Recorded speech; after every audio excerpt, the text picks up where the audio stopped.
Nashik road येथे डॉ. बाबासाहेब आंबेडकर पुतळा रोडवर असलेल्या इस्टीम टॉवर या इमारतीत असलेल्या दुसाने ज्वेलर्सचे शटरचे पत्रे उचकावून दुकानातील चांदीच्या वस्तूंची चोरी झाली आहे।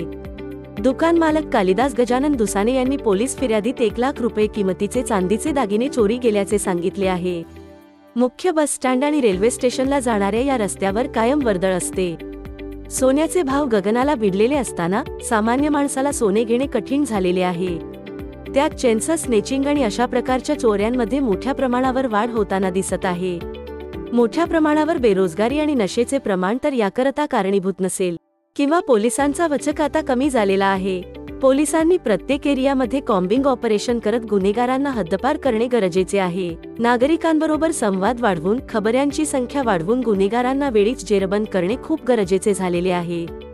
तसेच रोजच होणारे चेन स्नॅचिंग, दारू पिऊन ॲक्सिडेंट, घरफोड्या, 2 व्हीलर 4 व्हीलर चोरी, छोट्या मोठ्या चोऱ्या बंद होणार नाही। नागरिकांच्या मनात पोलिसांविषयी असलेली भीती नष्ट करून नागरिकांना गुन्हेगारांची माहिती देण्याकरता प्रोत्साहित करणे, माहिती देणाऱ्याशी चांगला व्यवहार करणे, माहिती देणाऱ्याचे नाव गुप्त ठेवणे, ठिकठिकाणी पोलिसांशी संपर्क साधण्याकरिता पोलिसांच्या नंबरचे बोर्ड लावणे, या प्रकारचे उपाय पोलिसांना करावे लागतील, अन्यथा सामान्य माणसाला घराबाहेर पडणे मुश्किल होईल। अशा ठिकाणी चोरीचे प्रकार होणे हे पोलिसांकरिता एक आव्हानच म्हणावे लागेल।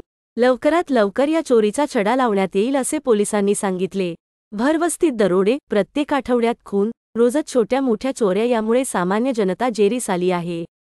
सर्वपक्षीय नेते यावर काय ॲक्शन घेतात याकडे सर्व नाशिकरोड लक्ष लागून राहिले आहे। मुख्य संचालक शेखर फडताळे, नाशिक समाचार ब्युरो, नाशिक।